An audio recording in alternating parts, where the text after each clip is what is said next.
Have your attention. Welcome to our Yale Youth Ministry Institute free lunch and lecture Christmas edition. I hope you're enjoying the poinsettia. Thank you for coming, and thank you for taking some time in your busy schedules, and thank you to all of you who are joining us around the world on live stream. I want to begin by just asking a blessing on our food, and I think, as I've said before, I learned from my Episcopal brothers and sisters who are the kings of liturgy in English, a way to bless food that we've already eaten. It's, Lord, we give you thanks for the food before us and within us. So here we go. Ready? Join me in prayer. Gracious God, we do give you thanks and praise and glory for the beauties of this day, for the gift of life to experience these beauties, for the opportunity to come and gather and break bread with brothers and sisters who care deeply and passionately about caring for our youth. We ask your blessings on the food that is before us and within us. We ask you to bless us with tender hearts for those who have too little or none today as the weather cools. We ask that you would bless our speakers who have traveled long ways to come and share their wisdom with us. And bless our conversation at these tables. We ask for all this in Jesus' name. Amen. Speaking of table conversation, if we really lived into the full potential of what we're doing, it would not just be 121 people coming and each being fed literally and spiritually by the presentations, but there would be a certain amount of rejoicing that in this room we gather once a month 120, 130 folks who are passionate about caring for our youth and their churches, and a community of like-minded folks who share a calling. So I hope you will take advantage of these gatherings to switch up the tables that you join for lunch, that your table conversation about your different experiences will be rich and generative, and that we can live into being something of the body of Christ even as we gather here, that will enrich each of our ministries and lives with the friendships that we develop. I want to introduce a superstar here at Yale that I occasionally introduce. It is Carolyn Harden Engelhardt, who is the director of the Yale Library Ministry Resource Center. Now that she comes every single month with her team and puts around the room ministry resource materials relevant to the day's presentation. But this is just the tiniest thumbnail of resources in the Ministry Resource Center. I used to feast on this place when I was a youth minister for 20 years. They have theological works on youth ministry, practical books, trade books, games, videos, anything you can imagine. Carolyn, would you raise your hand?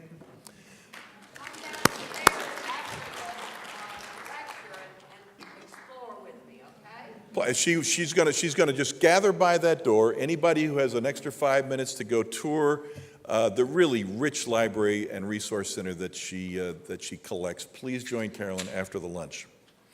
I want to call your attention to how this program is part of a 3-year program of lectures by the John Templeton Foundation. Won't you take a moment to just look at this year's program of lectures, which is in the brochures at your table. I hope you'll take one home, this year's program lectures brochure. It'll continue next year. And it's not too early to begin thinking about our summer program. So if you just pick up the blue brochure, which is Why Youth Ministry, a Beacon of Joy in the Midst of Suffering. Each summer we have a 5-night program of leading scholars from around the country who come and address the sources of suffering most prevalent among our young, and help us understand how, as communities of faith, we can minister into these sources of suffering. Now, I know none of these issues that we're addressing this summer are relevant to your congregation, but if any of you find it relevant that some of your young people are dealing with anxiety or poverty or idolatry or spiritual experience shortage or substance abuse, then maybe you would profit from this summer program. So I hope you'll take a look at that and join us this summer. And finally, I want to, not quite finally, but almost finally, I hope you'll just pick up next month's program. Next month's program, we're having the Dean of the Boston University School of Theology and one of the country's leading practical theologians, Dr. Mary Elizabeth Moore and Yara Gonzalez Justiniano, who are coming to talk about wisdom and the wisdom of youth. Remember, this series is 3 years of lectures on the attitudes, practices, orientations that are foundations for flourishing life for youth. This week, community. Next month, wisdom and how to cultivate, nurture, and lift up the wisdom of our youth in your youth group or your church. And just pay a little bit of attention. We're always the first Wednesday of the month, but not next month. The exception is January, where it's a little much to ask you to come in on January 3rd. So we're offering the lecture on January 10th, the second Wednesday next month, Dr. Mary Elizabeth Moore. And finally, I hope that you'll find your way to the Yale bookstore on your way out, because our own Dr. Sarah Farmer, my partner at the Yale Youth Ministry Institute, has written an amazing book on hope, Raising Hope, 4 Paths to Courageous Living for Black Youth, which is for sale downstairs and an amazing resource for youth ministry or churches, Raising Hope. And with that, I'm going to introduce my colleague, Dr. Sarah Farmer, who will introduce the day's events.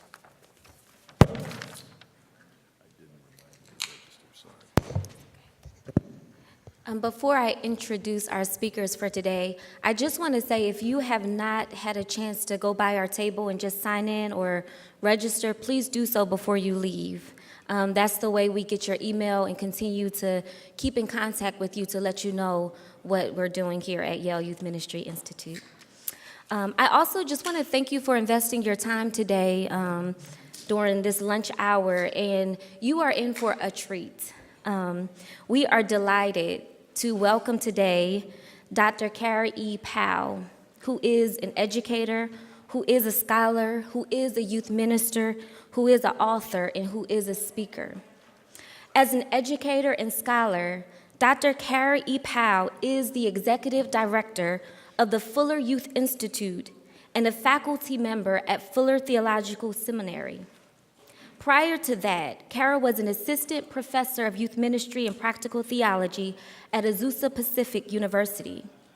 She completed her PhD in practical theology from Fuller Seminary with a focus on pastoral role expectations in 2000, an MDiv from Bethel Theological Seminary in 1994, and a BA in human biology, graduating with honors from Stanford University in 1991.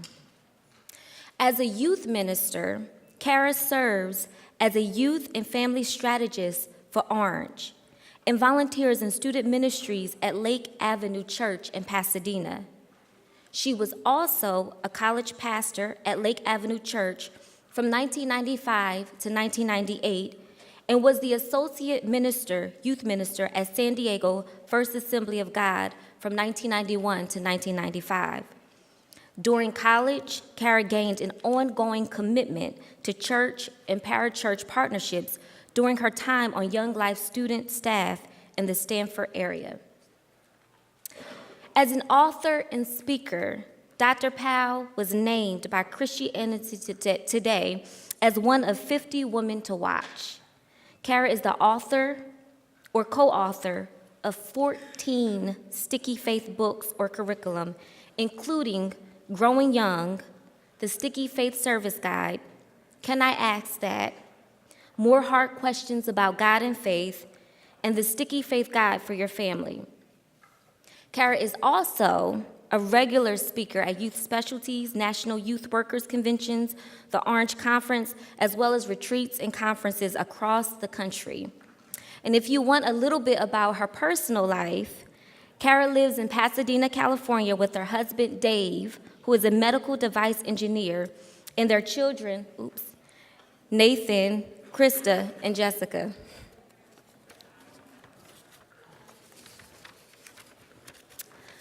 With Kara is Pastor Mike Park, who is pastor at Hope Church, New York City, a diverse family of churches in New York City.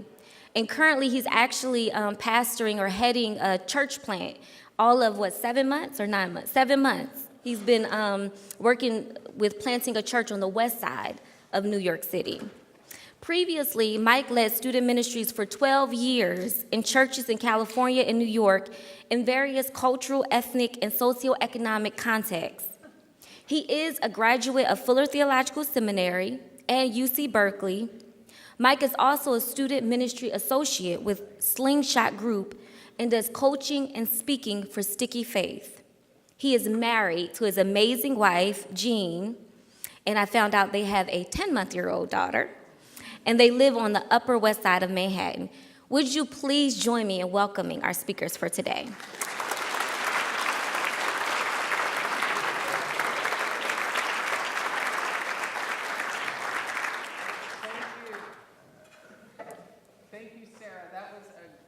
Thank you, Sarah. That was a great introduction. Really appreciate it. I would love to find out, and Mike would love to find out, a little bit about all of you here, okay? So how many of you would say you work with elementary age kids? That's your primary focus? Anybody working with elementary? Okay, great. How many of you work with middle school primarily? Okay, awesome. How about high school? Great. How about young adults? Okay, some of you are raising your hands a lot. You are really, really busy, some of you. How many of you have maybe a senior leadership role in your church, senior pastor, lead pastor? Awesome. Great. Okay, how many of you are parents of teenagers? Okay, we've set up a special prayer room for all the parents of teenagers down the hall. I'm a parent of teenagers. You can see this is Nathan, now 17, Krista, 15, and Jessica, 11. And just this past weekend, we took our Christmas photo, which is what we did here a year or two ago. And our friend Adria, when she took this picture, unbeknownst to us, she kept taking pictures of our family. So the next picture I'm going to show you is our family just as we normally are. We're not posing. This is just how Adria kind of captured us in more of our real moments. I actually wish both pictures had been on the Christmas cards because they really reflect our actual family. I want you to check out my husband in the upper right-hand corner here and my husband here. So in the midst of and then here he is here. So in the midst of the ups and downs of the Powell family, Dave, my steady engineer husband, just stays constant, which is a real blessing, let me say. And then Mike, tell us a little bit more about your family. Yes, aw, everybody. Aww. They did an aw for my kids. So like Sarah mentioned, my wife and I, Jeannie, we've been married for close to 3 years now, and we have a 10-month-old little girl, Jordan Hope Park. And this picture was for our Christmas card this year. Nice. And a couple things you'll notice is, first, you can't see our faces at all, right? Because all of our attention is on our little one right there, which probably says a lot about our parenting style. And the second thing is that Jordan doesn't actually walk, okay? But we're both like type A high achievers. So we're like, she will walk one day. So we'll help her along. And then this picture is kind of fun because she's looking back and like, can you believe these people? Can you believe what they put me through? So this is what our family looks like. I love how you're kind of faking us out that Jordan's walking. No pressure on that kid or anything, not at all.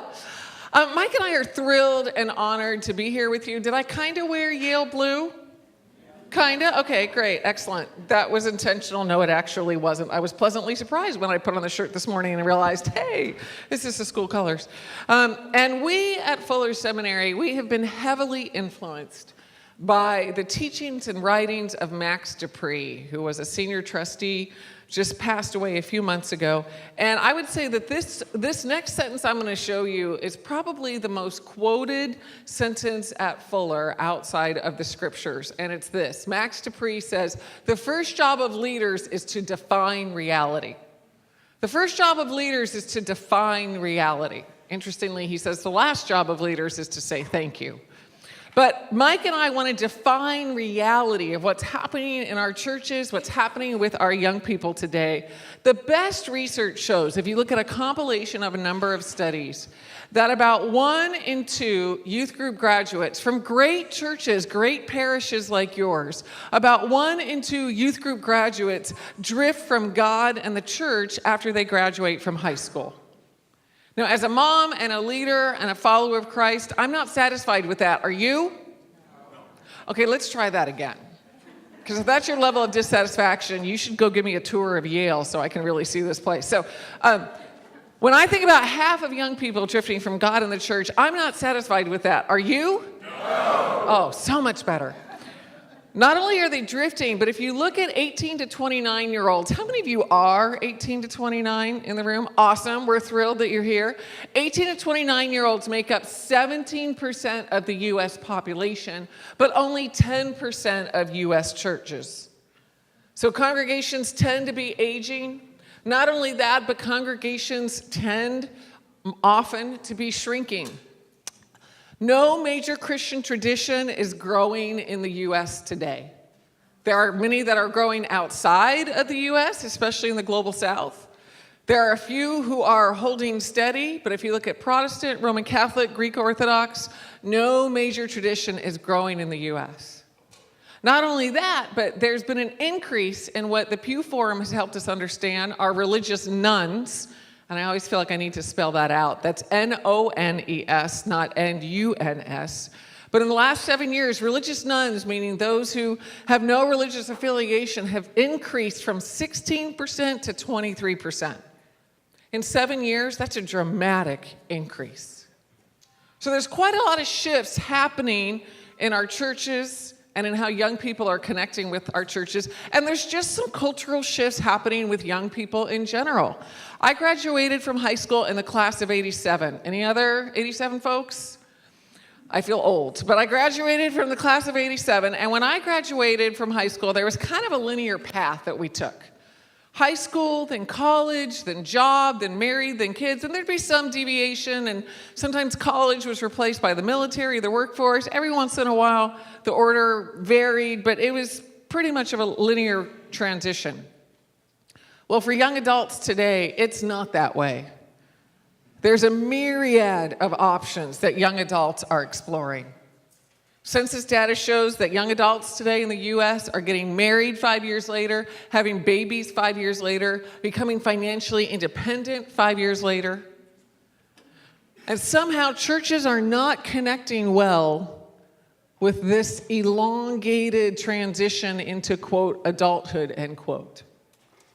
And so I work with an amazing team at Fuller Seminary called the Fuller Youth Institute. And as we looked at the reality of what's happening in churches today, we started to wonder, what if this isn't the full story?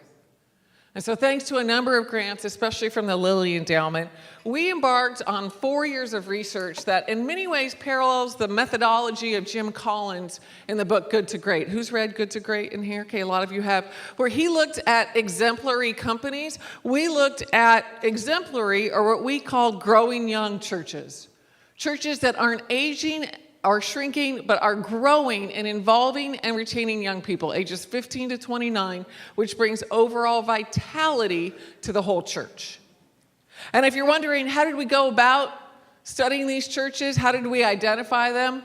Just very briefly, and our book goes into more detail, but we had a nomination process where we got nominations from over 32 different nominators, 15 different national youth ministry, young adult ministry, denominational heads, a number of schools, a number of non-denominational organizations like the Willow Creek Association, Orange, and Catalyst. We got all these nominations from people who said, there's something special going on with this church, or this church is growing numerically, or the percentage of young people is disproportionate compared to the overall population of the church. And then we moved into 3 stages of research. The first stage is we did online surveys of 259 churches. Stage 2, we did 535 phone interviews with 41 of those 259 churches. Stage 3, we did 12 site visits. This was actually my favorite part of the research. Teams from Fuller, faculty, and students, we showed up at churches and spent 2, 3, 4, 5 days really getting a thick description of what made these churches so effective. One of the churches that I got to visit as part of Stage 3 is a 200-person Latino church in the greater Los Angeles area. Technically, this Latino church was Baptist, but I'll tell you, it was the most Pentecostal, charismatic Baptist church that I have ever been to. And it was inspiring to see how adults in that church were prioritizing young people.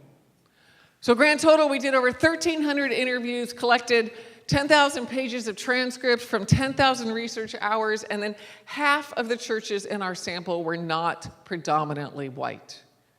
We were thrilled by the amazing diversity in churches. Which leads us to one of our early surprises, and the handout will parallel much of what I'm saying here, including this next list I'm going to give you. Early on in our research, people would say, well, what's surprising you these days? And I would say, I am really surprised by what our research is saying you don't need to have, you don't need to do, you don't need to be in order to connect with teenagers and young adults. 10 qualities your church doesn't need. Number one, you don't have to be a particular church size. I was a little concerned at the start of our research that we were going to end up with a bunch of large megachurches. There's nothing wrong with that. I myself am part of a large church in Southern California. But what we ended up with is incredible diversity in size. We had churches under 100 and churches over 10,000. You don't have to be in a particular location or region. We had rural, suburban, and urban churches. Bubble to the top is being amazing with young people. The one caveat to this is we parsed out the age ranges, 15 to 18, 19 to 22, and 23 to 29, and we found there was a correlation between a church being effective with that 19 to 22-year-old age range and the church being geographically located near a college campus. Yes, folks, 4 years of research. These are the kinds of things that you learn.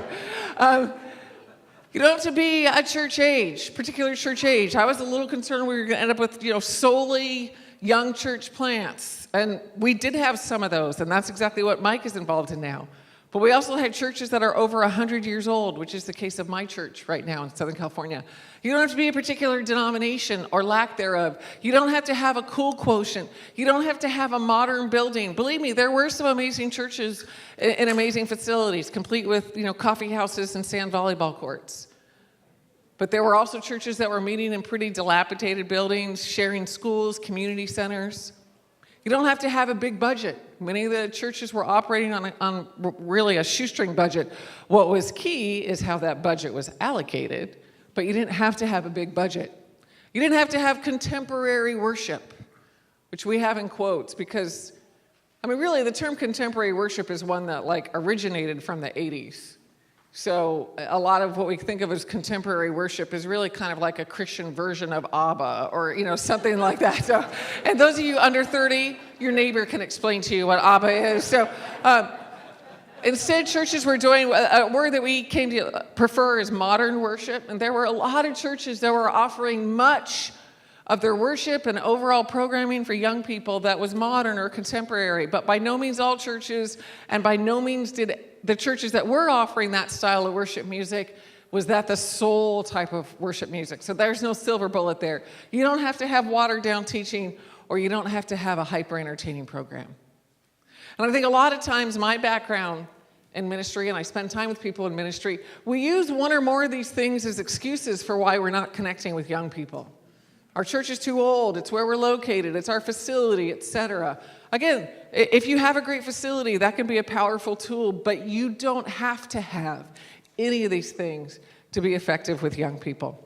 Mike's going to help us understand a few stories of what churches actually look like when they're growing young. So let me tell you what this looks like in real life.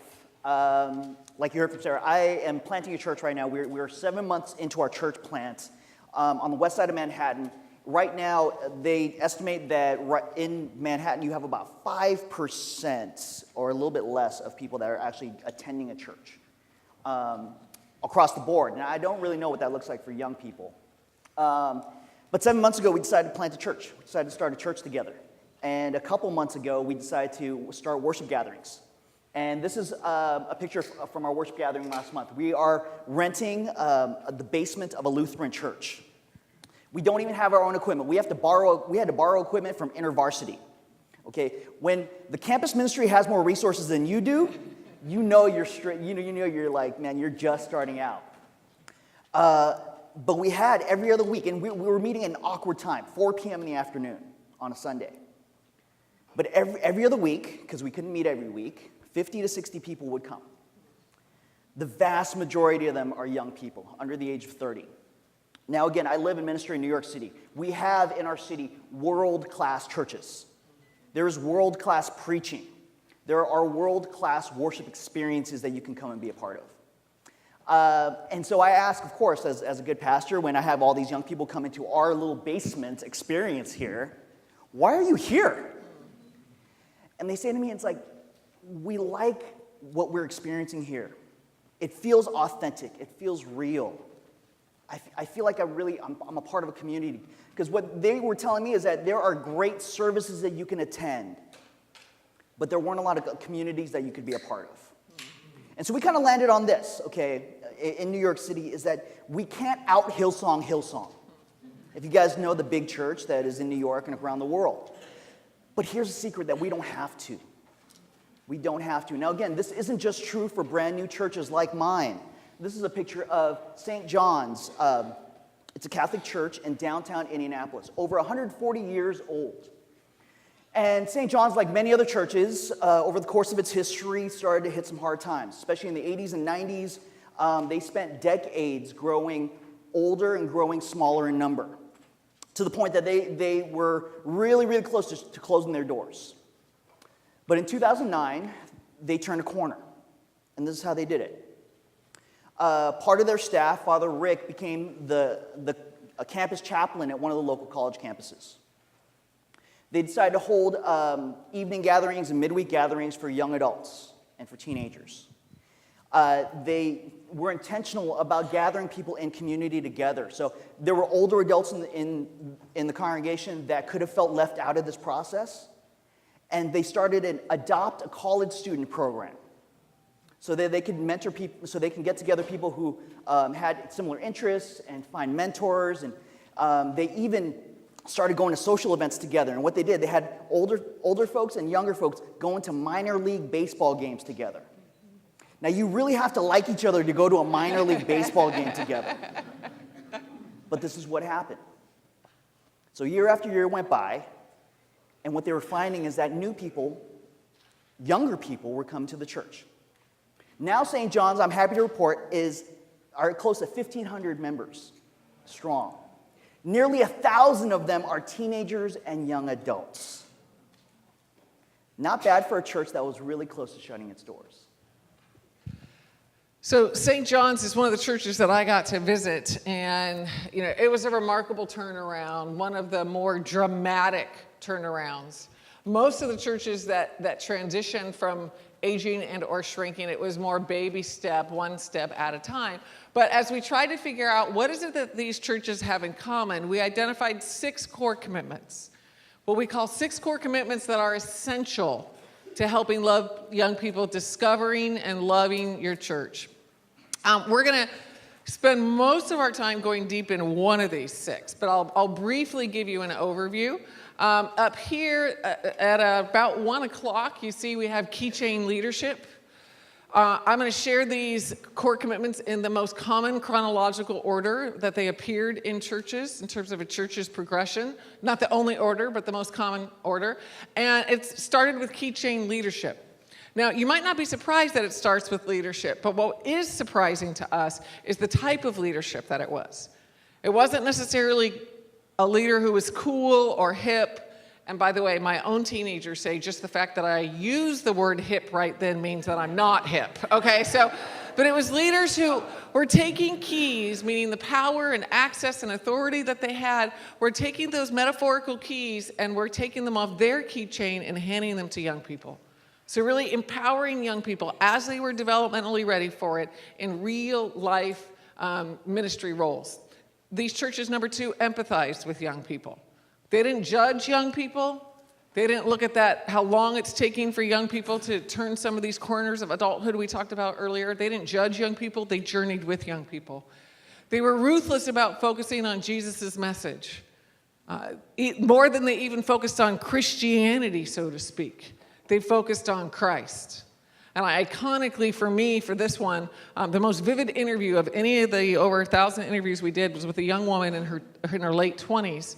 And we, as Fuller faculty, had developed this instrument, had developed survey questions, interview questions. And one of the questions was, how would you define Christianity? Well, this young woman in her late 20s, she took us to school by her answer because she said, you know what? It's kind of hard for me to define Christianity. Can I tell you about who Jesus is and how Jesus is changing my life? Yeah, I guess that'll do for an answer. I mean, that was her drop the mic moment. And I was one of the faculty members who came up with those questions, so shame on me. Number 5, they prioritized young people everywhere. They really valued young people, not just with rhetoric, but they made it a reality. And I'll tell you, young people can tell when they're being truly prioritized or when you're just giving lip service to how important they are. Young people knew it, the whole church knew it. And then lastly, they neighbored well. They were involved radically in service and justice locally, nationally, and globally. But what we're going to do for the rest of today is we're going to think about this 4th core commitment, warm relationships or community. Looking at how community relates to joy and what it means to help young people join our joy-filled communities. Now, this is where I need your help here, okay? Now, imagine you're in your neighborhood and you run into a young person who is excited about their church. Okay, and you ask them what they love most about their church, and what do you think they'll say? Let's hear some answers. People. Snacks. I want to go to your church, by the way. Yes, music. Pizza. I heard pizza. Okay, I want to go to that church too. Mission trips. Feeling known. It's fun. All great responses. In the Growing Young research, the most common term that young people used to describe their church was this: like family. It felt like family. It was a place where, and you guys touched on it, it's people, it's feeling known, it's relationships. There was one person that was part of the research that said this, around this theme of like family. This is life. It's not just church life, it's life. It's hard, it's busy, but we're in it together. We're like a family. In our very young congregation, we have a young woman who just turned 21 that moved from Germany 4 months ago to be an au pair in the city for a family.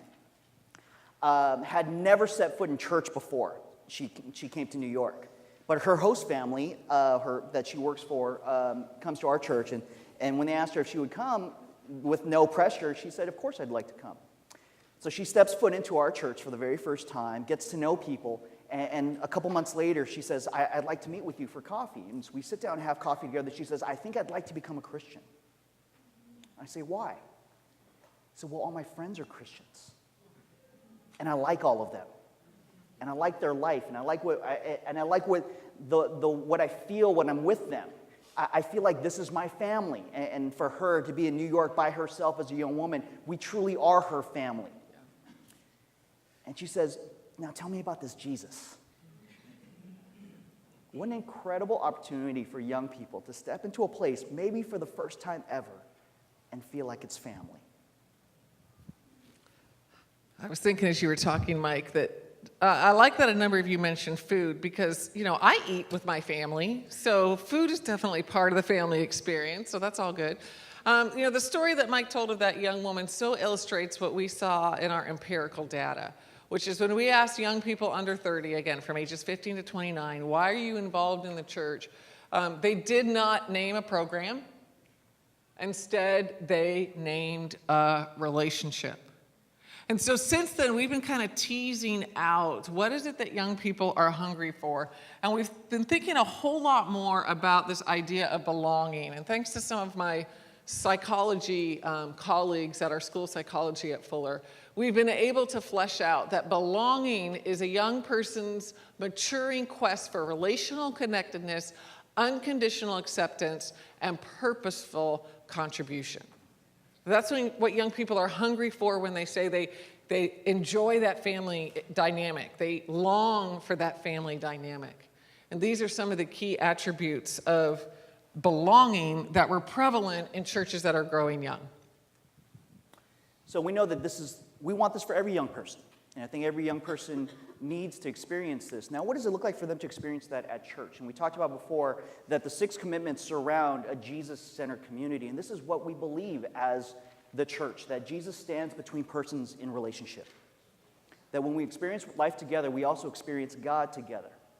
That the goal of community is to experience the presence of God and the reality of others.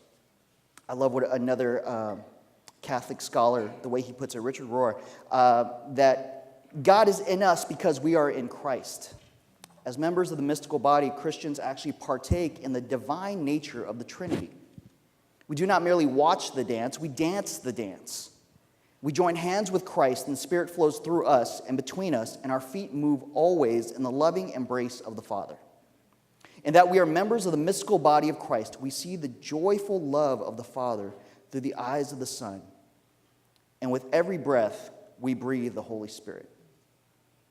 It's how we experience joy. God with us together in relationship. So what does this mean for young people? That when young people experience a relational connection, it points them to a relational God. You know, Jürgen Moltmann, among others, talked about the social trinity, right? The idea that God in himself is a relational God.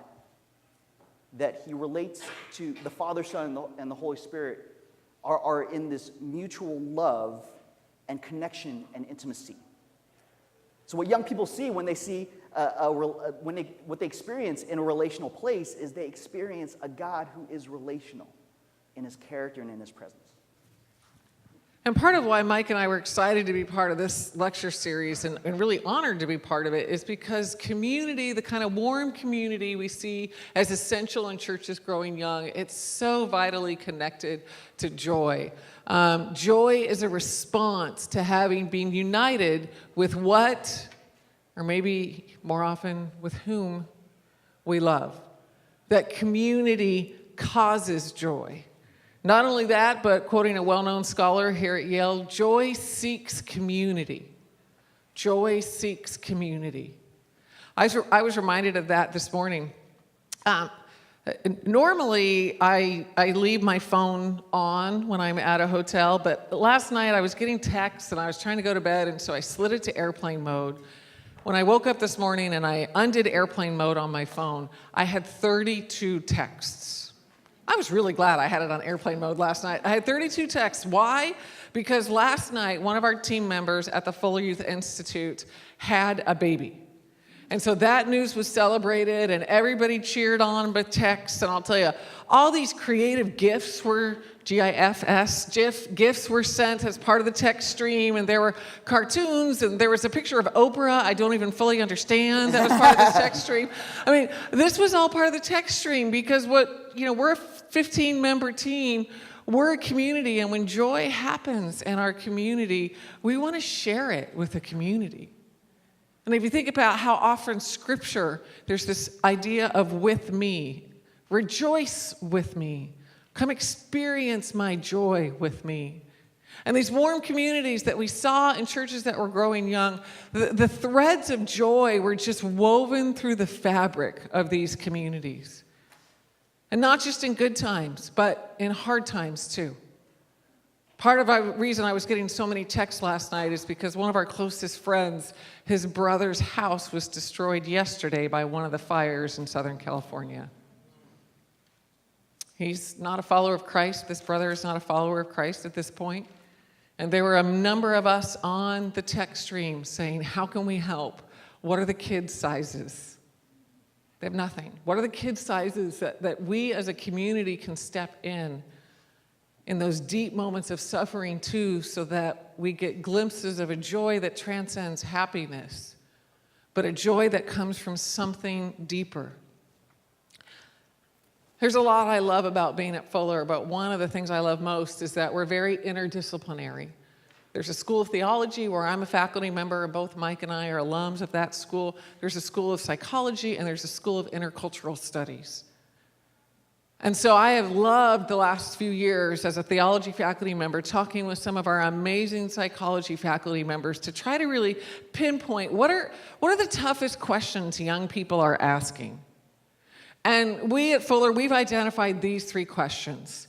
First of all is identity, the question of who am I? Secondly, we've touched on this a little bit already, is belonging, where do I fit?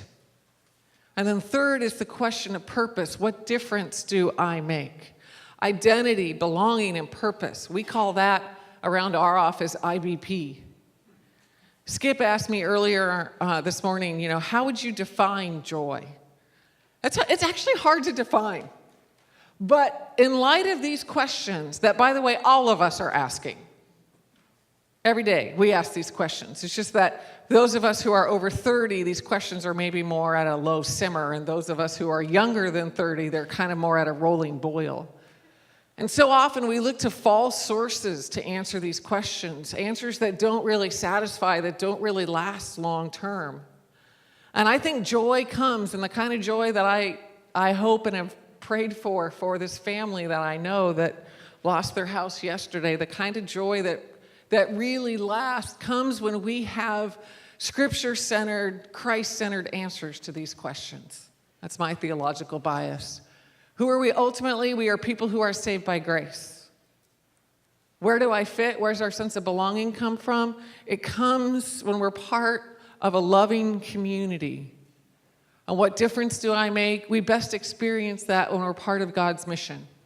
When we're part of seeing God's kingdom come on earth as it is in heaven. In my opinion, joy comes when we best understand God's answers to these three questions. Joy is not happiness. Joy is not, quote, having a good day, end quote. Joy comes from the deep peace and satisfaction from the only answers that are satisfying. And in the midst of our research on churches growing young, as churches were committed to fueling a warm community, what was fascinating was to look at how young people themselves picked up on this and mirrored it back to us as researchers in their terminology. In fact, we came to call their descriptions of their church this warmth cluster because they used three different kinds of adjectives. I'm being rather reductionistic here, but three big buckets to describe their church. It was welcoming. There was a sense of hospitality there. It was accepting. They could be their transparent selves. My 13-year-old daughter said to me a few years ago, "You know, Mom, I really like going to our middle school ministry." She said, "When I'm at church, I don't feel like I have to pretend. Sometimes at school, I feel like I have to pretend. I have to pretend like I know things about movies and about culture and about music that I really don't know. But at church, if someone says the name of a Hollywood star or a musician that I don't know, I don't have to pretend and laugh along. I can just say, I don't get it. I don't know what you're talking about." Because she can be herself. And then lastly, being proactive in caring. During the course of our research, we were studying a church in Pennsylvania, not far from here. And before we visited this church, we asked young people, what do you love about your church? And they kept talking about this guy named Bill. 16-year-olds would talk about how Bill would show up at their soccer games. And 26-year-olds would talk about how Bill would show up at the workplace and take them out for coffee. And as researchers, we're thinking, we can't wait to meet Bill. So we get back to this church in Pennsylvania and we meet Bill, and it turns out Bill is 76 years old. And Bill remembers an adolescence where there was nobody cheering him on in the stands. And so Bill has vowed that that's not going to happen to the young people at his church. So he makes a point of knowing what's going on in young people's lives. And then he's recruited other adults, especially other senior adults, to show up and literally sit in stands, sit in auditoriums, and cheer on kids. And he's recruiting them by this one-page manifesto he's written. That's, by the way, his wording for it, manifesto. And so we said, "Bill, will you send us this manifesto?" And he said, "Yeah, absolutely." So he faxed it to us from the local public library. That's who Bill is. But Bill exemplifies a warmth that is part of joy-filled communities. As one senior pastor said, when it comes to young people, warm is the new cool. And with joy-filled communities, warm is the new cool. Bill would be the first person, if he walked in this room, to say, "I'm not particularly cool. I'm not cool at all," is what he would say. But I can be warm, and that is what I can offer young people. Don't you love that? Warm is the new cool? Yes. Yeah. For any of us who've ever struggled with trying to be cool in church, this is like the best news ever. Right? So let's talk about this. So if joy seeks community, then in communities of joy, what do our worship gatherings look like? Okay. And one of the things we're finding in growing young and really speaking with leaders and churches around the country is this idea that worship gatherings, when we get together, it feels less like like going to a theater where you're a spectator watching a show, and it feels more like a living room, like a family room, a place where we gather and we share life together. What does that look like for you? What does that look like in the churches that you have experienced in the past? Maybe you've gone to. Again, in this last year, it's been an interesting year for me. I've actually been able to visit more churches in the last year than I have in probably the last 10 years. And kind of time and time again, I would walk into the church and I would just count in my mind how many people greeted me, how many people came up and talked to me. I would sit down, and I'm very much an extrovert, so I would just sit down waiting, and I would try to look as friendly as possible. Please come and talk to me. I would make unnecessary trips to the bathroom to see if anyone would talk to me along the way. And I didn't really, and more times than I'd like to say, no one talked to me. That I walked in, and I got the bulletin, and I sat down, and I joined the service, and I got up and I left. Now think about a young person going through all the experience of life. Maybe they don't need to step in and see a really polished, great show. Maybe they need to experience community in a family room. So here's an example of a church service, of a church family room. And again, this may not be exactly what your church is going to look like, right? But I want to ask you the question, is this something that could happen at your church? So we see in this picture, people of different ages and young ladies in the front actually leading worship together in a living room, sharing life together. Is this incredibly messy? Absolutely. Is there a ton of risk in this? Absolutely. My wife's favorite video that she cannot stop watching is, did you guys see the BBC interview of the guy that's doing the interview at home, and the little girl walks in like this? And then the mom rushes in and grabs her, and then the other little baby in the thing comes. My wife cannot stop. She loves that video. And I put myself in the position of the dad who's getting interviewed. And that would be the senior pastor, right, of the church. But man, for those of us who watched the video, didn't it just draw you in? I was like, oh, there's life in that family. There's joy there. What a beautiful picture. So where are you allowed to think about becoming a family room? Where are you allowed to kind of experiment? I am all for having great worship services and worship gatherings. I am. But we had one leader say this: excellence can be the death grip of warmth.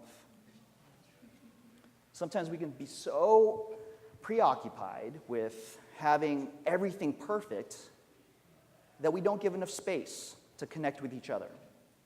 We don't leave enough room for the messy. Because maybe in your church service, maybe in your church gathering, you're going to have the little girl that comes in like this. And it'll be the best thing that happened that Sunday. Here's what Rachel Held Evans says. Young people aren't looking for a hipper Christianity. We're looking for a truer Christianity, a more authentic Christianity. No coffee shops or fog machines required. Are they great if you have them? Yes. Do you need them? No. Oh, listen to me. So how do we go about doing this?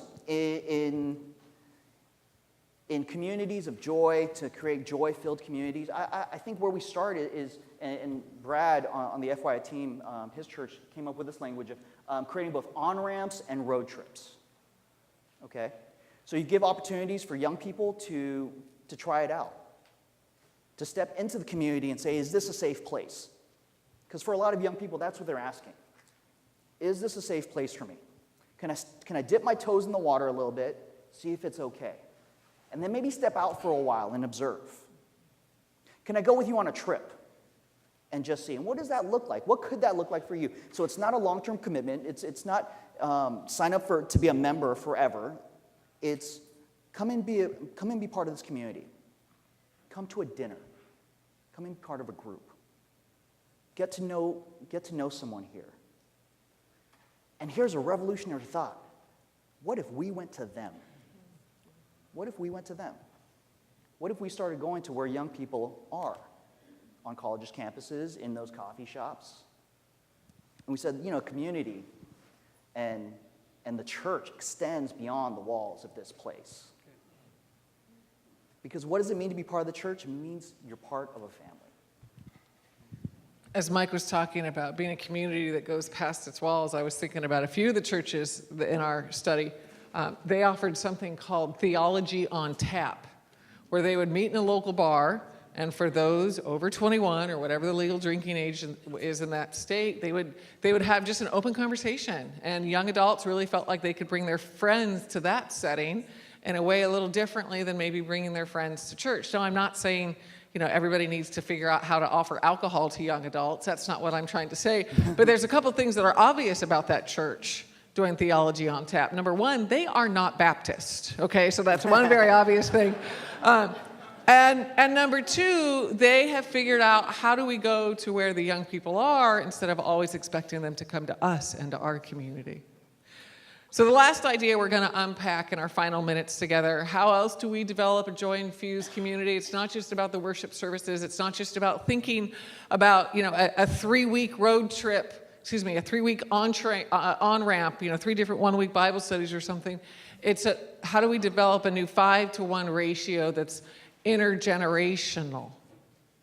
In the midst of our previous research that we did before Growing Young, it was called Sticky Faith, where we tried to figure out what is it that churches and families can do to help young people have a faith that lasts. I'll tell you, that research changed my own parenting. Every day I parent differently, and I think a whole lot better because of that research. One of the really fascinating insights that we gleaned out of that research is we looked at 13 different youth group participation variables, 13 things that kids tend to do in the context, high school students tend to do in the context of youth group. And the one that was most correlated to mature faith in both high school and college was intergenerational worship and relationship. In other words, not keeping kids separate or siloized, or here's a verb I don't use lightly, segregated, but really thinking about how do we bring the generations together in meaningful relationship. And this is where Mike and I and so many others have benefited from the brilliance of our friend and colleague Chap Clark at Fuller, who suggests we need a new 5-to-1 ratio. Now, what does he mean by that? A lot of us in church, when we're looking ahead to the next winter camp, to next small groups, we think about we want 1 adult for every 5 young people. What Chap is saying is let's not have 1 adult for every 5 young people. Let's have 5 adults for every young person. Now, some of you are nodding along with me, and others of you are looking a little bit terrified at that idea. Because you're thinking, gosh, I'm having a hard enough time recruiting 1 adult for 5 young people, and now you're saying I have to recruit 5? We're not talking about 5 Sunday school teachers. We're not talking about 5 Bible study leaders. We're not talking about 5 small group facilitators. We're talking about 5 adults who, as we say in the Powell family, 5 adults who are on your team, who show up in your life. And so in our own family, as we've tried to build a community infused with joy for our kids, we've used our kids' transition into adolescence, literally becoming a teenager at age 13, as a way to really strengthen, solidify this community. So 2 of our kids have already turned 13. We'll do the same thing with Jessica in a year and a half when she turns 13. But I'm just going to tell you about what happened with Nathan, and we did the exact same process with Krista. When he was turning 13, we went to Nathan and we said, you know what, bud? We would love for you to identify 5 adults that you want to get to know better. 5 adults that are already kind of on your team, but you really want to solidify those relationships. He named the 5 men that we thought he would. And so we went to all 5 of those men and we said, hey, will you spend time with Nathan? We don't care what you do. You can take him on a hike. You can take him to Costco. It doesn't matter what you do. Just spend some time with him. And along the way, when you're spending a couple hours with him, will you share some life advice and some spiritual advice? All 5 of the men said yes. I love this picture. This is Nathan playing golf with Roger. It's a good thing because Dave and I don't golf. So Roger took Nathan golfing for the first time. I love this picture not only because my son is golfing, but you see Roger's thumb in the upper left-hand corner? Roger is 72 years old. He's one of the 5 men on my son's team. Now, in the midst of Nathan spending time with these adults, my husband Dave wanted to do something special with the kids each one at a time as they were becoming teenagers. And so he had this great idea of making what we call the teen box. And I am really not a crafty person. Dave is by far the most crafty person in our marriage. He's the more crafty person. I came into our marriage with 0 glue guns. Dave came into our marriage with 2 glue guns, okay? So he's definitely the arts and crafts guy. And so he worked with Nathan and again, did the same thing with Krista 2 years later to create this teen box. And so we put all the life and spiritual advice that these men gave Nathan in that box. We took pictures of Nathan with each of these men and put that in that box. And the reason we made it a box is because we wanted to be able to add men to it. So this is somebody who was just added about 1.5 years ago. This is Perry, because Perry was a middle school pastor who was very influential in Nathan's life. And so we talked to Perry and said, will you be part of Nathan's team? And Perry took Nathan out to play Frisbee golf and then out for a Coke and shared life and spiritual advice. And so this picture and that life and spiritual advice, it's all in that box. Every day Nathan sees that teen box and knows the men who are there for him. In our faith tradition, we get baptized at an age of decision, and so often in adolescence. And so Nathan wanted to be baptized, and because of our research at the Fuller Youth Institute, my husband and I said to him, you know what, it'd be awesome if when you got baptized, you're in the water, not just with a pastor, but maybe, we could be in the water with you as your parents, and maybe you could pick another adult to be in the water with you as a mentor. And Nathan, at the time 13, put his chin in his hand, and he said, I just don't know which of my 5 to choose. Can I tell you what that means to me as a mom? That's my son's quandary at age 13, which of the 5 to choose. So this is a picture of Nathan in our swimming pool in our backyard. There's Jeff, the pastor, and Dave and me and our 2 daughters. And there's 72-year-old Roger in the water with Nathan.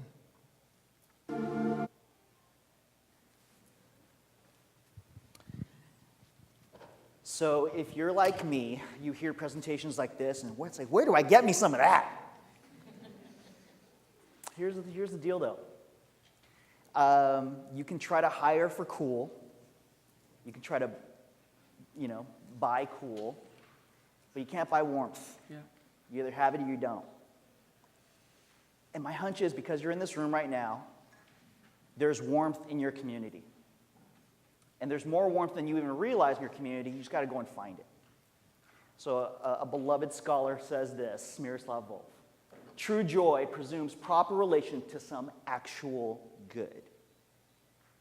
Joy in a community comes when warm community is real, when warmth is real, when warmth is authentic. When young people who step into that community, they know it and they see it. And I'm telling you today, more than ever, young people, their ability to sniff out what is not authentic and not real is probably better than ever. So a warm community really is the good life of the church. Now I wanted to share this thought that we got from something that Dr. Volf wrote. Joy is the emotional dimension to the experience of true warmth in community. It is a community that is living well together and being led well together. What are we saying then? A warm community is the good life of the church. It is the church experiencing joy and flourishing together. We've only hit on one of the 6 core commitments. We focused on warm community here. But we wanted to give you all an opportunity to grow not just in warmth, but in the other 5 core commitments. So a couple months ago, we released a brand new assessment tool, online assessment, 60-question, basically quiz, developed by our psych faculty and our theology faculty. And we have worked out a deal where we're basically scholarshiping 30% of the cost of that for you so that you can better help your church grow young. So I think this is on your handouts too, but between now and the end of the year, 12/31, if you go to that website, fulleryouthinstitute.org/assessment, and enter the code YaleJoy.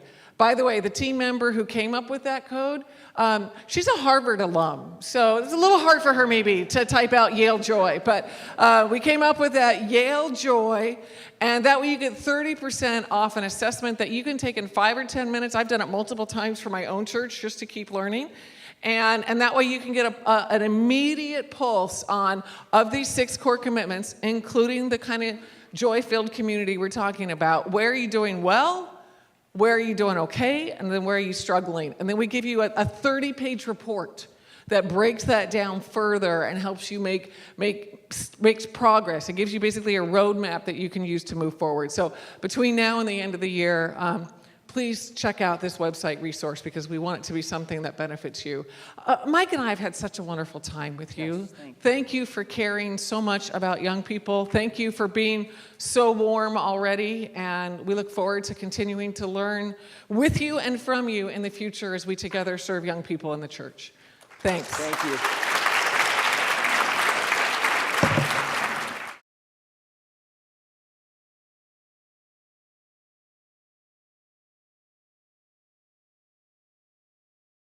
Does anyone have a question?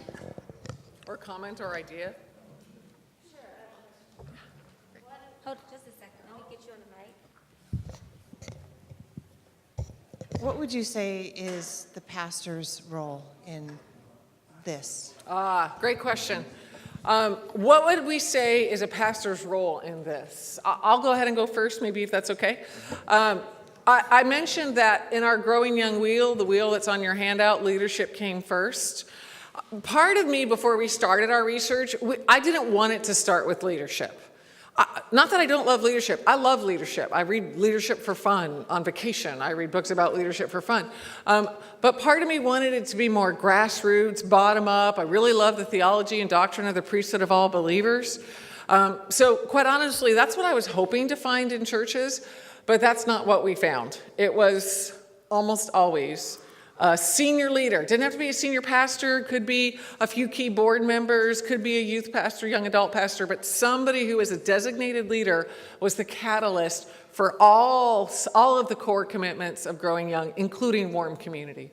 So because I love the priesthood of all believers, I wish I could say what we saw was a lot of bottom-up momentum, but that's not what we saw. It was usually the first domino was a senior leader or a team of senior leaders saying, this is important to us, this is what our church is about, etc. So, do you want to add anything as an actual senior leader? Yeah, I would say I think the role of the pastor is extremely important because I think what we're talking about here is not just a healthy view of youth ministry or a healthy view of family ministry, it's a healthy view of the church. Yeah.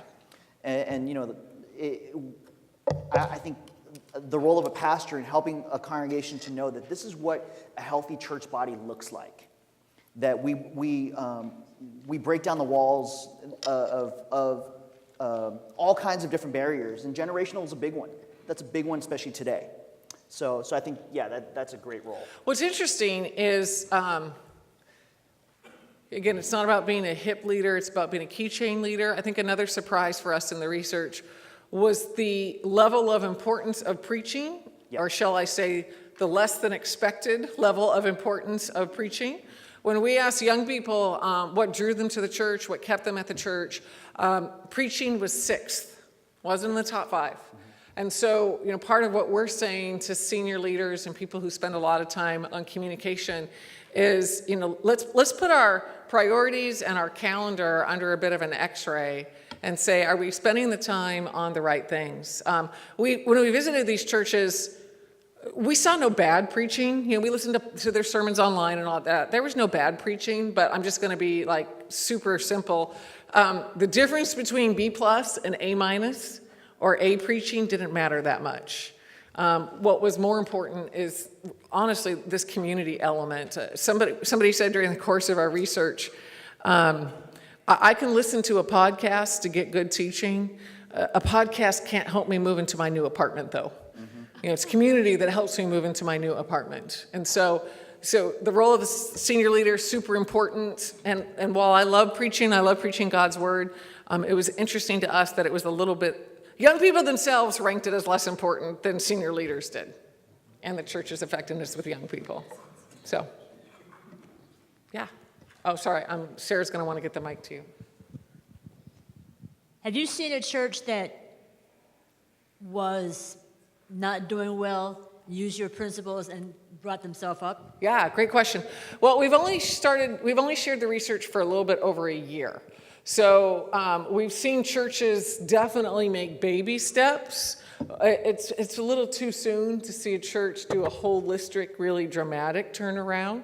But yeah, we've definitely seen churches choose 1 or 2 or 3 areas, focus on those. That's why the assessment's so helpful. It can help you know where to focus. And that's made a difference. So, great question. I don't know. I think it was under the core commitment, but the focus on Jesus' message. Yeah, You could explain that a little more? Yeah, let me pull that up. I'll just pull up the whole wheel because it seems like a couple different times we've had questions about it. There we go. Yeah, Jesus' message. So I told you about the very iconic interview with the young woman in her late 20s who, it's not about Christianity, it's about Jesus. Some of the way that was manifested in terms of what they talked about, what these wise churches talked about when it came to Jesus, is they talked not just about what Jesus and following Christ means after death, but they talked about how Jesus changes life here and now. One of the people during the course of our research says, it doesn't sound much like good news if it doesn't happen until after you die, which I think is a bit of a wake-up call to some of us who might be overly emphasizing that. So it wasn't only about life in the future, life post-death, but it was just as much about the real life we have now, the much better life I believe we have now when we follow the teachings of Jesus. A second thing I would say is that these churches did a really good job not offering trite answers to some of the tough questions, but really being authentic with young people in the midst of their struggles. I've gone to 26 grades of school, and sometimes my 11-year-old can stump me with her questions about God, And if we could explain everything about God, then God wouldn't be God. God would be just kind of a really cool guy. And so these churches understood that when it came to Jesus' message, that means giving a space and a place for people to ask tough questions. I mean, if I was to fly home and spend time immediately with this family that lost their house yesterday, there's no trite answer that I'm going to give to that family. But how do I journey with them? How do I buy them some clothes at Target and be a friend to them in the midst of it? And then eventually we can get to the why God. But it's much more about authenticity and journeying with than trite answers. So those would be 2 things I would call attention to. Mike? Yeah, I would add, and we see this in Growing Young, we see this in Sticky Faith also, is that one of the healthiest things that we can give to young people is a really good understanding of grace. And what we're seeing with, especially with teenagers, is they grow up with a very moralistic understanding of what it means to be a Christian. So in Dallas Willard's world, it's a gospel of sin management. It's a list of do's and don'ts, and so forgiveness and grace. How does that fit into the message of Jesus? Right. So I think that's a really important component is that giving a clear understanding of a grace-centered message of the gospel. Well said. Right here. Oh, actually, Sarah's moving the mic. In the back. In your research, I'd be interested to know the reason, maybe you explored it, why some of our churches aren't doing some things. Example is the coffee house. The coffee house is a low budget kind of thing. You just need to go buy some Maxwell House instant coffee and some cream. And I just want to make one of the things I found, I was 50 years old when I was called to be the Protestant chaplain on a Division II college campus in Connecticut. 50. So I really, and even though I had worked with military chaplains on the administrative side, I really didn't, from day one, I was really, I was shaky in terms of what I could do to reach students where campus ministry had completely died out. So the first thing I tried was a coffee house. Mm-hmm. And it was an international campus.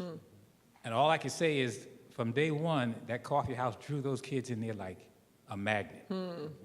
They started to bring their guitars and started praise and worship in the coffee house. They asked, it opened up communication with me that was more than amazing. Because when they saw me come in the coffee house, it was like they just wanted to talk. Yeah. Even if it's just, what is a chaplain? That's a big question. Sure. In our churches, Sure. even our members don't know what a chaplain does. Right. You just pray over the meal or something, but Right. they don't relate to a college. They haven't had that experience. I've learned that part of the issue is many people in the churches haven't had many of these experiences. Yeah. Right.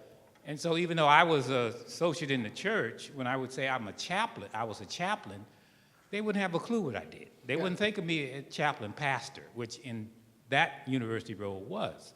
I was a pastor also.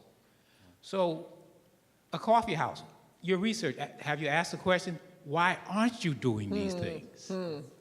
No, we haven't asked that question, but I wish we had. Where were you 4 years ago? Because we would have loved to add that question to our instrument. And my best guess, so I'm going to guess. I try to say as a researcher when I actually have data and when I'm just going on my own hunch. What comes to my mind when you ask that question, my hunch, is a phrase from Andy Stanley in the book Deep and Wide, where he says, time in erodes awareness of. Time in something erodes our awareness of it, our awareness of the potential of something, our awareness of the problems of particular areas in our church or even literal parts of our facility. So Andy uses that example to talk about how, we in churches will often be meeting in kind of dingy, dirty Sunday school rooms, and we don't think anything of it, or that weird smell in that one room in our church basement. We don't think anything of it because we've been in it so long, it's eroded our awareness of it. And I think often, for those of us who are in church, we've been part of it so long that we're not aware of the pretty simple opportunities that are low-hanging fruit, really, which may or may not work. I mean, your coffee house happened to work. You could have done it, and it might not have worked at all. But I think because we spend time in something, we've lost our ability to see the potential of different things. And related to that, how do we gain awareness? It's stunning to us at Fuller how churches try to offer programs for young people without talking to young people. Right. So, a church will say, we've got this plan. Here's what we want to do for the young adults in our community. We're going to do a this and a that and a this. And we'll say, have you talked to any young adults about your plans? Oh, no, we haven't done that. So I think a lot of times churches are wrongly guessing what young people want or need because they're just not spending time with young people to understand identity, belonging, purpose, and the manifestations of those questions. So I would say, for me, my hunches are, we're in something so long we don't see the potential and we're not talking to young people. What would you add, Mike? Yeah, I mean, quickly, I would say, one of the things I get to do is coach churches who are dealing with some of these questions. And one of the things that we encourage these churches is to experiment on the margins. Yeah, good. Because sometimes what we do is we make the stakes way too high on this new thing that we want to start. Yeah. And because the stakes are too high, it's sink or swim, and that's just not a good way to start something new.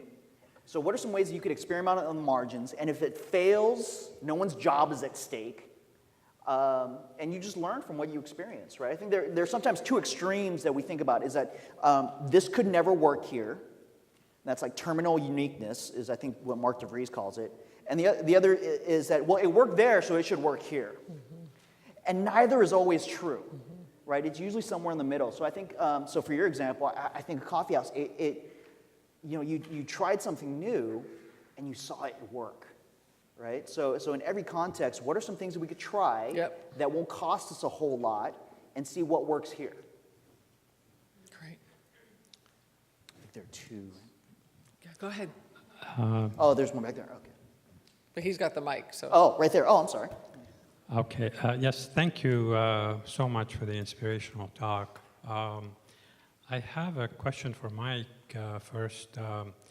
Mike, you didn't have the benefit of the Fuller research when you started, and you didn't have the recipe or a recipe or the benefit of any blueprint.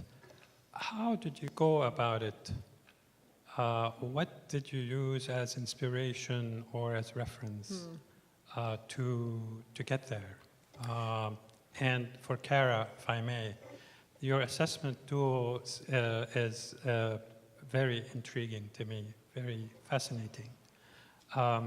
I'm very familiar with personality assessment tool, Yeah. MBTI, for example. Yep. I'm a practitioner, but I'd like to ask you, what does your assessment tool measure broadly, Yep. not in detail? Great. Thank you. Why don't you go first? Well, I have really the benefit of being a graduate of Fuller and a friend of FY for a long time, so a lot of these things I've been able to learn and hear. But what I told Kara is when I first read Growing Young, I told her this should be required reading for every church planner. Because I think it gives language to the things that we feel and that we know. I mean, there's a lot, I think, about starting a church that's very intuitive, and you're experimenting on the margins, and you're trying to see what works, and you're kind of do things by necessity because you don't have a lot of resources. And we kind of stumbled into key chain leadership. Well, you have to. You're going to give leadership to young people because you only have young people, and you can't do everything yourself. In terms of priorities, in terms of empathy, all these things. So in a lot of ways, I'm so grateful for Growing Young as a resource. For me, it again gives language to, I think, some of the things that I know has been working already. Yeah. Great. And in terms of the assessment, it's 60 questions, roughly 10 per core commitment. Some have 8 and some have 12. But we worked with our School of Psych faculty to look at how these, as well as our own research, to look at how these core commitments tend to be manifested, and then therefore, how do you form those manifestations into a coherent question that's both valid and reliable? And then they're measured on, I think it's a 1 to 5 Likert scale. So 60 questions, 1 to 5, about 10 per core commitment. Some are reverse scored. What's really fascinating about the assessment is the deal we have for you is for you to take it as an individual leader. We also have a team assessment, and then even better, we have a whole church assessment. And what's fascinating, so far, my favorite assessment moments have been when churches have done the whole church assessment, and so they look at overall trends, et cetera, and there's a feature where you can parse out data based on how long somebody's been at the church and compare, relative newcomers to veterans at your church by their role at the church, by gender, and by age. So you can parse out what do people in their 20s think versus 30s, 40s, and those tend to be the most heated conversations in churches where 50 and 60-year-olds think their church is kind of going like this, and 20-year-olds think, no, we're actually a lot lower on some of these key things. Yeah, sorry, that's 0, but it's available online, Phil. So glad you asked.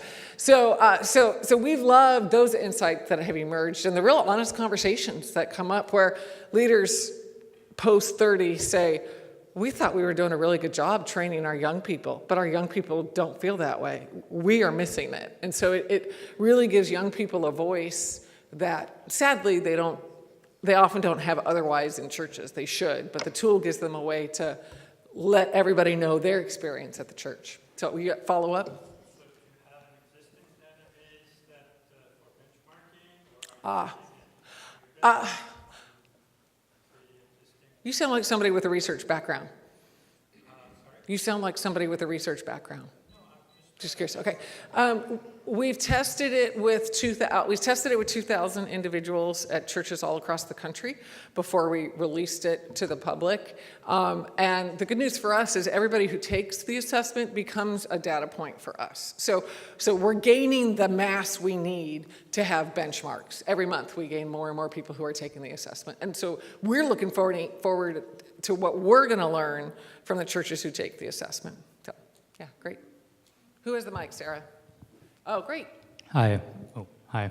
I have a question about within the framework of means ends. So, church or community, is that a means to something greater, or is that an end in itself? Because if it's a means, then it seems like church and theology is neither necessary nor sufficient for community, because you can find familial community through, sports league or ethnic club. or through one's own family. And that would seem to be an issue. But if it's an end, then I want to know what that end would be that community is for. Mike.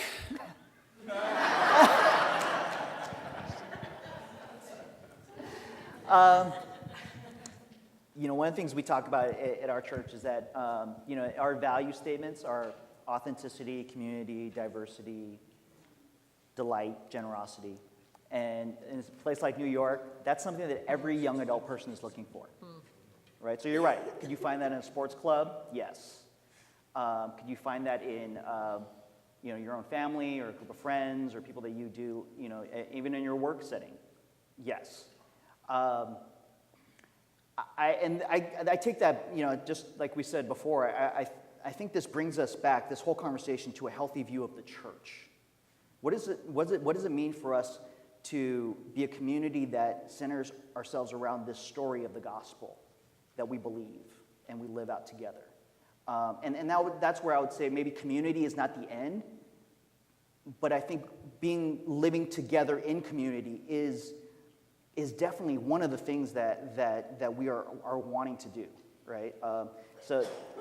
The idea of living a life of purpose and meaning and love and honoring God with our lives. So if you're, again, if that's part of your kind of theological framework, that my chief end is to glorify God and enjoy Him forever, how do I do that? I do that in the context of community and relationship. I do that with a church body. I don't do that by myself, right? So again, that's what I would say. Maybe a little bit of the way of understanding your question is that it's not just an end in and of itself, right? Just to have community, but I think community helps us to understand. A warm community, I think, is part of being a healthy, vibrant church. The question's hard for me because I don't like having to choose whether or not it's a means or an end. If you were to really force me, I think, as I've been thinking the last few seconds, I think I would choose it, if I have to choose one, I think I would choose it more as a means, which I think is what you're saying. But a means that goes hand in hand with the ends, which is why it's hard for me to totally separate those two things. A story comes to mind. Dale Moody, who was a pastor in Chicago, it was a cold winter in Chicago, and a member of his church, a congregant, stopped coming to church. And so D.L. Moody thought, I'm going to pay a house call on this man and just talk to him, try to encourage him to go to church. And so he visited this man, and it was the kind of winter that you all are used to, and so there was a fire going in the fireplace. And there were some coals that were burning bright red. And Pastor Moody was talking to this man and giving him reason after reason why he should go to church. And the man, who was very intelligent, could refute all those reasons, could counter all those reasons. I can grow my relationship with God here, reading my Bible and praying. I don't have to be around other people. I can worship God here. I can worship God anywhere, etc. Some really good reasons. Well, then at one point, Moody thought, okay, he's refuting all my reasons. I need a different strategy. And so he got a pair of tongs and pulled one of those glowing coals out of the fireplace and put it next to the fire, and then sat down in silence next to the man. And in just a few minutes, that coal that had been, glowing orange hot got a little bit darker and cool, and a little bit more cool, and a little bit more cool, until it finally got to be gray. And the man looked at Pastor Moody and said, "Pastor, I get your point. I'll see you at church on Sunday."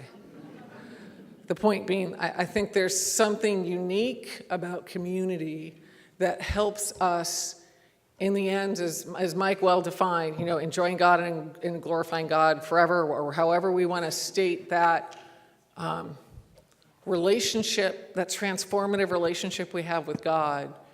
Community is one of God's key means toward that end. Yeah. Do you want to follow up with anything? You want to push more on it? Okay, it's a great question. Thanks for asking it. Yeah. I've been a youth pastor here in the city of New Haven for about 12 years now. We've got a great group of young people. I think we're ministered to about 40 to 50 young people a week. And as I'm looking at the presentation, I see exactly what you mean about allowing things to be sloppy. And community is absolutely huge. Paramount community and empowerment, from my experience, has been absolutely an absolute necessity for young people. But I am curious to know how that translates or what that looks like for an intergenerational church on a Sunday morning with a congregation of, say, 350 to 400 plus.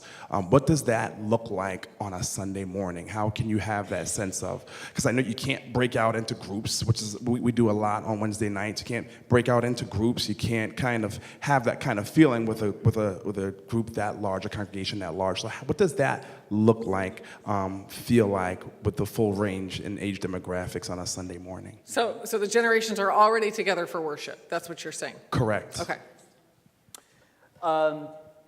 I would say, and this is, so right now everyone is in the worship service together for you, right? And would you say that that's, just to understand the context, so do you think that that's going well right now? Is it kind of a messy thing? So, great question, because right now we're exploring having the young people from 7th grade through to high school actually have our youth service on Sundays. So right now we have it on Wednesday nights, but we're talking about moving it to Sundays come February. A separate worship experience. Correct. So we'll be together for corporate praise and worship. Then we'll split off for their own message. In the youth room. We still keep Wednesday nights. So Wednesday nights, they're still kind of, it's like small groups. But on Sundays, we're thinking about having them go and have their own service on Sundays versus Wednesdays, mainly because they're checking out on Sunday. So they'd be in for like the first 20 minutes or so of the worship service, the music. Correct. And then once we break, after after praise and worship, they'd go up to the youth room for their class on Sunday. I would say that question has been, as long as I've been involved in Sikhi faith, one of the core questions. And the one answer I would say is that there's no silver bullet answer on how to do it. I think what our tendency is as churches on Sunday morning is that we tend to bias the preferences and what is comfortable to adults. So, and we ask young people to basically to act like adults. For lack of a better term, on a Sunday morning, right? So we ask a middle schooler who's in 7th grade to sit and listen to a 40-minute message where all the illustrations are about parenting. And that doesn't, and so we're asking them to really be a part of an experience that's not contextual for them. Right? So now, are there ways to do that? Yes. Is it extremely hard work? Yes. So I think part of the messiness is, how do we do that work? How do we talk to the music minister? How do we talk to the pastor to say, hey, can you maybe give some illustrations that would connect to a student? One of the things that we tried because we did, one of the churches I was serving at is that we did both. We did it really poorly, where we had separate experiences. So the opposite experience of you. We had all the high schoolers separately on a Sunday morning doing a high school service, and then we had the adults in an adult worship service. And we said, let's get rid of the Sunday morning high school service and just put them in with the adults, right? The worship music is similar, the preaching is somewhat similar, it'll work. What we didn't realize was that what we lost was actually the community component. Because our church at that point was very large. At one service, you would have 800 adults. So if you think about a 9th grade student who is brand new to high school group, who walks into a room of 800 people, I have no idea where my friends are. I have no idea where other students are. I have no idea where anyone is. And again, it felt like a less safe place instead of a more safe place. So I think one of the things that you may, that we all, I think, are asking is that, okay, what is, like, based on the experience of our church, what is the safest and best experience for a young person? And maybe asking them to let us know. And that goes back to Kara's point, right? So if we talk to those 7th and 8th graders, what do you enjoy about Sunday morning? What do you wish was there that isn't?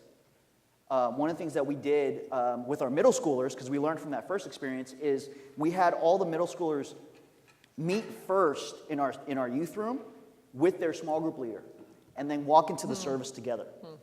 And then we would ask the pastor, and this is a tough one, we asked the pastor to send us his notes beforehand so that we can create a little half sheet about, like, here's the one sentence from the message, here's the passage, and here's like one question that you could think about. So that these middle school students had something concrete that they could look at, a sentence that they could read, and a question that they could answer. Because we know middle schoolers at that age, that early adolescent, they're a lot more concrete in their thinking. So it was contextual to them. So again, I think there are ways to do it. I don't think there is one silver bullet to separate them and maybe try to find some third spaces or third worship opportunities. Yeah, so. Really, really good. A great answer. I would add a couple things that we found in our own church, that how important it is that who you have up front communicates. Age-wise, gender-wise, ethnicity-wise. And so we have worked very diligently in all of our worship services, but especially the intergenerational times that we have, to make sure young people are involved. And there's this family that's relatively new to our church, and they have an 8th grader who's a phenomenal singer. And so any intergenerational service, she's doing a solo, and you clap, you get tears, it's amazing. And I love what our church did last week. They didn't just have her sing, they asked her to introduce one of the songs that happened to be a hymn and talk about what that hymn meant to her. So I was saying to her parents afterwards, Janine spoke. It's not just that Janine's an amazing singer, but to really honor Janine as a full person, not just if I can be crass, not just a young person who we feel better when she's up front, because it makes us feel more intergenerational. So I would say involvement up front, and then Mike alluded to this, involvement ahead of time in the planning. Yeah. So I love what our church does. We have a planning meeting for the worship services every Tuesday afternoon, and sometimes young people are invited to those planning services. And so my daughter went to one, and she was so honored that she had been asked by our middle school pastor to go. And she got to talk to the senior pastor and the worship pastor and share her opinions, et cetera. And I'll tell you, that following Sunday during that intergenerational worship service, she was way more attentive because she felt like she had been involved. So involving young people during the service in meaningful ways, and then involving them beforehand. And I suppose, just to continue to extrapolate, involving them afterwards. What did you think? What could we do differently? Et cetera. So I love what you're doing. I mean, what Mike said is so true. We encourage churches, when it comes to community, to figure out the rhythms of intergenerational connection that make sense in your worship environment. So for some churches, it's being all together every Sunday. For other churches, it's once a month, once a quarter. A lot of churches are doing what you're doing, which is young people are part of the worship, some of the liturgy perhaps, and then they're dismissed and have age-appropriate and sensitive teaching. For now, we're doing it for 6 weeks. Yeah. Brilliant. I think That's a great experiment. Yep. That's really smart. I mean, as much as I love intergenerational relationships, I also think 16-year-olds and 26-year-olds need to be on their own talking about life stage issues. As one youth leader told me, the average 16-year-old doesn't want to talk about pornography with grandma in the room.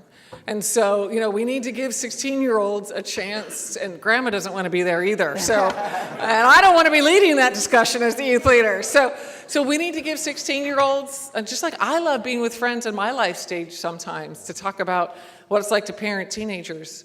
We need to offer that same thing for young people in the midst of our emphasis on intergenerational relationships. And so just to honor the time, I have a question here, and then I saw a hand over here, and so those will be our final 2 questions. Awesome. So I'm inspired to go home with this 5-to-1 with my own kids. Nice. But are you familiar with churches doing this on an institutional way? And what does that look like to try to get the whole church to take this on? Yep. Yeah, a lot of churches are doing this, and the best way to accomplish it is through parents. Yep. It's interesting. We have a whole team of speakers that Mike and I are a part of, and when we speak about growing young or sticky faith and talk about intergenerational and 5-to-1, to a group of parents, I can just see the parents looking at the back of the neck of the executive pastor, senior pastor, youth pastor sitting on the front row who's invited us. Like, wow, she's got her work cut out for her, getting 5 adults around all of our kids. And that is not what we're trying to say. Ideally, the parent knows what adults is the kid already connected with, and how can I just be a catalyst for that? How can I invite those adults to that Girl Scout event, to that piano recital, etc.? So ideally, what the church does is give parents the motivation and the skills to know how to do it, and then the church steps in those situations where the parents either can't or won't, whatever it might be. And let me just say, there is some research validity to the idea of 5, but there's nothing particularly magical. So a lot of churches are saying, especially in those situations where the parent can't do it, we're just trying to get an adult cheering on a kid, 2 adults cheering on a kid and on a kid's team. So, yeah. I would say, like Kara was saying, like with parents, stuff that's more grassroots, it is really helpful. And, and I think one of the things is if you celebrate it from up front, or if you celebrate it in whatever kind of, sphere of influence that you have, people are going to imitate it, right? So one of the things that we saw happen in our church is that at important milestone birthdays, 13, 18, that parents would throw birthday parties and invite significant adults in the life of their child to come and speak a word of blessing at that birthday party. So kind of borrowing from the idea of like a bar mitzvah at 13, and I got to do it and be a part of like several of those.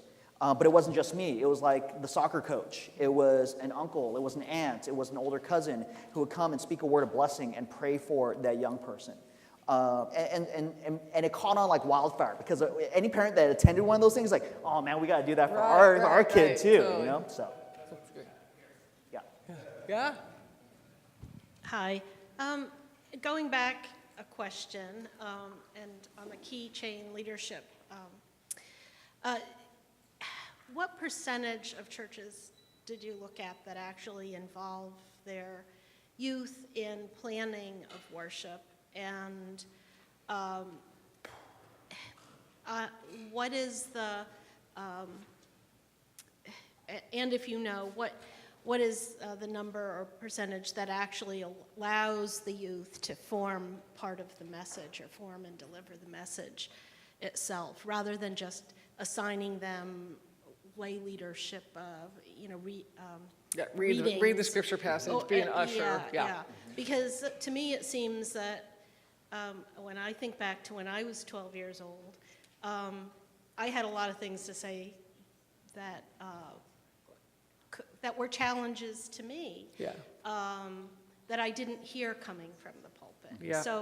So how do they actually participate in the faith formation of the community? Yeah. I guess is. Yeah. Well, I don't know the exact data. As you're asking the question, I'm realizing there's a difference in the young adult ages versus the teenage ages. So if we go with young adults, you asked what percent are involved in helping plan worship and what percent actually help craft the message.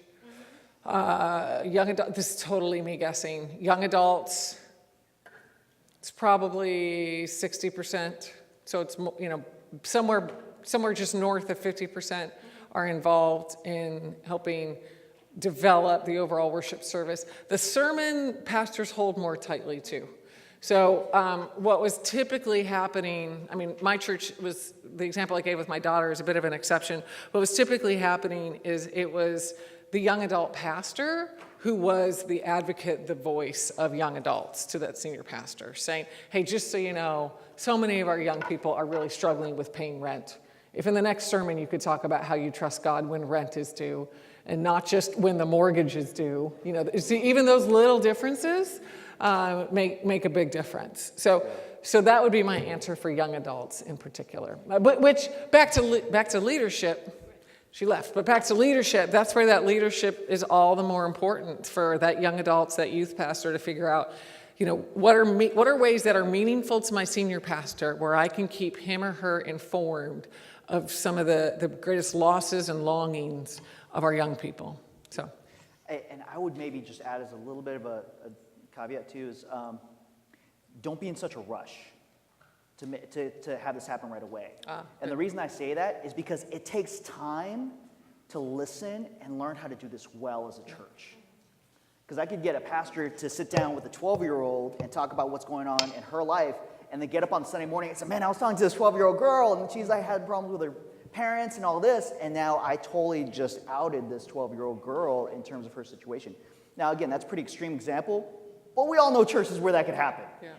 Right? And that doesn't create a safe place or honor the experience of that young person. Right? So I think allowing some of this to get into the pastor who he or she may have has been doing this a certain way for a while, right? And is going to have to pivot. I think giving some patience on that end is important too. Yeah, I really meant like if I'm not the youth group leader, but or the CE person, but I would actually invite the youth to plan the worship from soup to some nuts. more of like not so just it's the sermon. organic, Got it. and it's their idea, their words, and their topics. Yeah. And perhaps the pastor helps shape that a little bit, but it's really their language and their perception of the gospel. Yeah. Yeah. So, thank you for clarifying.